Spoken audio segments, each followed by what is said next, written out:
ഇഷ്ടപ്പെട്ട ഭക്ഷണത്തെക്കുറിച്ചും എന്താണ് പറയാനുള്ളത്? ഓ, അത് ഇവര് 3-4 ദിവസം ഇവിടെ ഇരിക്കേണ്ടി വരും. അത് കുഴപ്പമാവും. 3-4 ദിവസം നമ്മൾ ഇവിടെ ഇരിക്കാൻ തയ്യാറാണോ? അതെ, അപ്പൊ കുഴപ്പമില്ല. ശരിയാവില്ല. ഈ കാർത്തിക് പറഞ്ഞതാണ് അതിന്റെ സത്യം. പേഴ്സണലൈസ്ഡ് ആണ് വ്യൂസ്. ഇപ്പൊ നമ്മൾ തർക്കിച്ചിട്ട് കാര്യമില്ല. അപ്പൊ എനിക്ക് പൊതുവെ ഇഷ്ടപ്പെടാനാണ് താല്പര്യം, ഇഷ്ടപ്പെടാതിരിക്കാനല്ല താല്പര്യം. എന്തിനെ ഫ്രണ്ടിൽ കൊണ്ടുവന്ന് എന്തിനെ ഇഷ്ടപ്പെടുക? നമ്മളെ കടിക്കൂലെങ്കിൽ കുഴപ്പമൊന്നുമില്ല. അതാണ്, തിരിച്ച് കടിക്കാത്ത എന്തിനേയും കടിക്കാന്നുള്ളതാണ്. ആൻഡ് ഞാൻ ചോദിക്കട്ടെ, അങ്ങനെ ചോദിക്കുന്നത് ശരിയല്ല, എന്നാലും ഒരു യാത്രയിൽ കഴിക്കാൻ ആഗ്രഹം തോന്നിപ്പോയിട്ടുള്ള യാത്ര എവിടേക്കാണ്? Local food anywhere. നമുക്ക് മട്ടാഞ്ചേരി പോവാം. മട്ടാഞ്ചേരി പോയി കഴിഞ്ഞാൽ പോർച്ചുഗീസ് ഹിസ്റ്ററി നമുക്ക് കാണാൻ പറ്റും ഫുഡിൽ. ഇവിടെ തൊട്ടടുത്താണ്. വേണ്ട, കുറച്ച് 4 ഫ്ലോർ താഴോട്ട് ഇറങ്ങിയാൽ നമ്മുടെ ഇവിടെ റെസ്റ്റോറൻറ്റ് ഉണ്ട്. അവിടെ രാവിലെ പഴങ്കഞ്ഞി കിട്ടും. രാവിലെ ഇവിടെ അധിക ദൂരമൊന്നും പോണ്ട, അടുത്താണ്. പക്ഷെ നമ്മൾ പോവില്ല.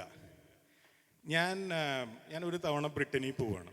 എൻ്റെ അമ്മ ഒരു ടീച്ചറാണ് നാട്ടിൻപുറത്ത്. അപ്പോൾ അമ്മയുടെ കൂടെ വർക്ക് ചെയ്യുന്ന ടീച്ചർ എന്നോട് പറഞ്ഞു, മോനെ നീ പോകണ്ടല്ലോ, നിൻ്റെ ഒന്നും കൊണ്ടുപോകാനില്ലല്ലോ ഡ്രസ്സല്ലാതെ. അപ്പോൾ എന്നോട് ചോദിച്ചാൽ എത്ര വെയിറ്റ് കൊണ്ടുപോകാം? ഞാൻ പറഞ്ഞു 10-50 കിലോ വെയിറ്റ് കൊണ്ടുപോകാം. അപ്പോൾ 10 കിലോ മാത്രമേ എനിക്ക് ഉണ്ടാവുള്ളൂ, ഞാൻ പെട്ടെന്ന് തിരിച്ചു വരും. അപ്പോൾ കുറച്ച് സാധനങ്ങൾ തരാം, മോക്ക് കൊടുക്കുമെന്ന് ചോദിച്ചു. അവർ സാധനങ്ങൾ കെട്ടിപ്പോയി ഭംഗിയായിട്ട് തന്നു. ഞാനത് കൊണ്ടുപോയി. എന്നിട്ട് എന്നെ ഹീത്രൂ എയർപോർട്ടിൽ വെച്ചിട്ട് പിടിച്ചു.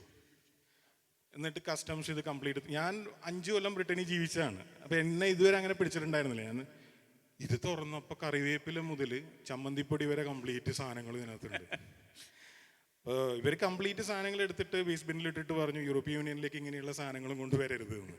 അവർ സത്യത്തിൽ ഫിഷ് ആൻഡ് ചിപ്സ് അത്രയും കാലമായിട്ട് കഴിച്ചിട്ടില്ല. അവർ 7 കൊല്ലം എങ്ങാനും അപ്പോൾ ബ്രിട്ടനിൽ ജീവിച്ച് കഴിഞ്ഞിരുന്നു. ലോക്കൽ ഭക്ഷണം കഴിക്കുക എന്നുള്ളതായിരിക്കും എൻ്റെ യാത്രയുടെ താല്പര്യം. എവിടെയായാലും, ഇപ്പോൾ കുറവിലങ്ങാടായാലും മട്ടാഞ്ചേരി ആയാലും ടസ്കണിയിലായാലും ഹോങ്കോങ്ങിലായാലും എവിടെ പോയാലും ലോക്കൽ ഭക്ഷണം കഴിക്കുക. 7 ദിവസം കഴിഞ്ഞാൽ ചോറ് കിട്ടിയില്ല. ഒരു തവണ തായ്ലൻഡിലെ എയർപോർട്ടിൽ നിൽക്കുമ്പോൾ ഫ്ലൈറ്റ് കയറാൻ വേണ്ടി നമ്മളിങ്ങനെ ഇടി ഉണ്ടാക്കുമല്ലോ ആദ്യം എത്താൻ വേണ്ടിയിട്ട്. അപ്പോൾ അങ്ങനെ ഇടി ഉണ്ടാക്കുന്നതിൻ്റെ ഇടയിൽ മലയാളികളുടെ മറ്റൊരു പ്രത്യേകത, മലയാളികളുടെ മാത്രമൊന്നുമല്ല, എങ്ങനെ തന്നെയാണ്. അപ്പോൾ ഒരു മനുഷ്യൻ വിളിക്കുകയാണ്. അപ്പോൾ ദുബായിലോട്ടാണ് ഈ ഫ്ലൈറ്റ്, തായ് എയർവേസ്. അപ്പോൾ ആ മനുഷ്യൻ മലയാളിയാണെന്ന് എനിക്ക് മനസ്സിലായി, കാരണം മലയാളത്തിലാണ് സംസാരിക്കുന്നത്. എടി എനിക്കറിയണ്ട, നീ എവിടെ പോയാലും മീൻ മേടിച്ചിരിക്കണം, എനിക്ക് ഇന്ന് ചോറും മീൻകറി അവിടെ എയർപോർട്ടിൽ എത്തുമ്പോൾ കഴിക്കണം. ആ മനുഷ്യൻ്റെ മനസ്സിലതാണ്. ഞാൻ മൂപ്പരോട് ചോദിച്ചു എത്ര ദിവസമായി? അപ്പം ഞാൻ വർഷങ്ങളായെന്ന് വിചാരിച്ചു. 3 ദിവസം. ആ തായ്ലൻഡിലെ കോക്കനട്ടും തേങ്ങയും ഫിഷും ഇത്രയും മനോഹരമായിട്ട് ഉപയോഗിക്കുന്ന ഒരു രാജ്യം ഉണ്ടാവില്ല. അപ്പോൾ മൂപ്പര് ശ്രദ്ധിച്ചത് വേറെ പല കാര്യങ്ങളിലാണ്, ഇതിലല്ല ശ്രദ്ധിച്ചത്. ഓക്കെ, അതിന് മറ്റൊരു അവസരത്തിൽ നമുക്കത് ഡിസ്കസ് ചെയ്യാം. അതുപോലെ ഈ ലോക്കൽ ഫുഡിന് എല്ലാവരും യൂഷ്വലി പറയുന്നൊരു പ്രശ്നമാണ്, ഒരു ഹൈജീൻ പ്രോബ്ലം ഉണ്ട് എന്നുള്ളത്. എങ്ങനെയാ അനുഭവം? അല്ല, കൊച്ചിയിൽ തട്ടുകട കലൂരൊക്കെ കഴിക്കുന്നവർക്ക് എവിടെ പോയി എന്ത് വേണം കഴിക്കാം, എന്തും കഴിക്കാം. പിന്നെ ലോകത്ത് എവിടെ പോയി എന്തും കഴിക്കാം അല്ലേ? കഴിക്കാം. അല്ല, ഇപ്പോൾ സാറിന് IAS ഉണ്ടല്ലേ, സാറിനോട് ചോദിച്ചാൽ മനസ്സിലാവും എത്ര വെളിച്ചെണ്ണ ഓരോ കൊല്ലവും ഗവൺമെന്റ് ബാൻ ചെയ്യുന്നുണ്ട്. എന്നിട്ട് അതേ ഫാക്ടറിയിൽ ഉണ്ടാക്കുന്ന വേറൊരു ബ്രാൻഡ് നെയിമിലുള്ള വെളിച്ചെണ്ണ പിന്നെയും ഗവൺമെന്റ് ബാൻ ചെയ്യുന്നുണ്ടെന്ന്.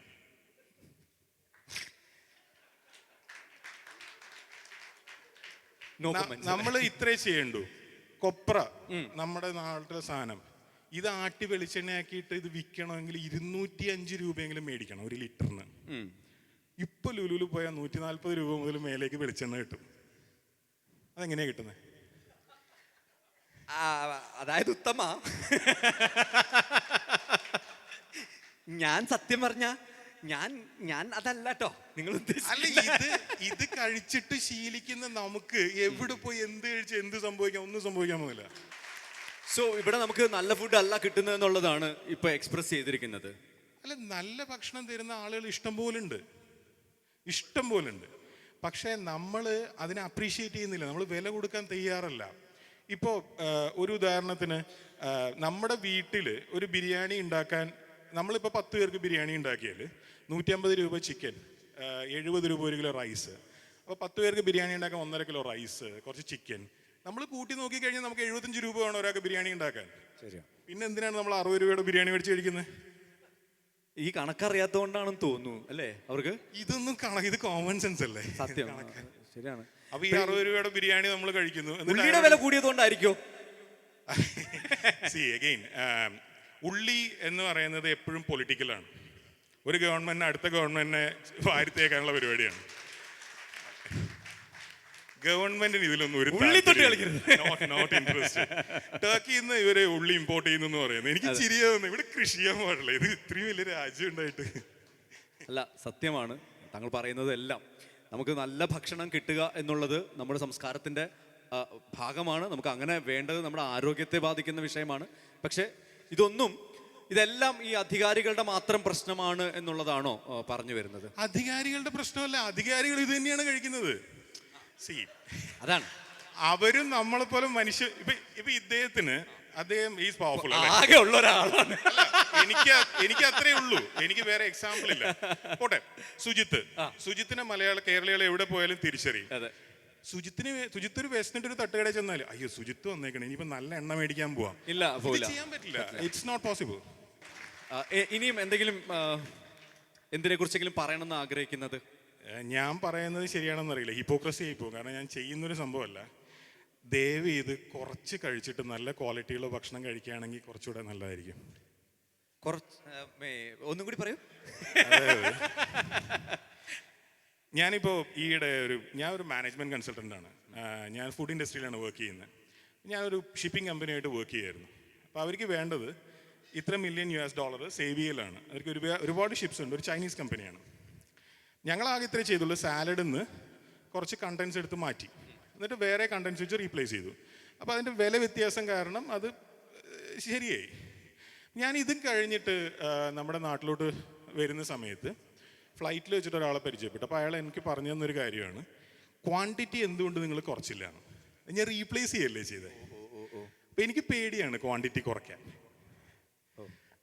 ഇപ്പം നമ്മൾ സൊമാറ്റോ സ്വിഗ്ഗി ഒക്കെ എടുത്ത് നോക്കിയാൽ ഒരു റെസ്റ്റോറൻറ്റ് റിവ്യൂവിൽ കാണുക ക്വാണ്ടിറ്റി സൂപ്പറാണ് എന്ന് പറയും, കുറേ കിട്ടും എന്ന് പറയും.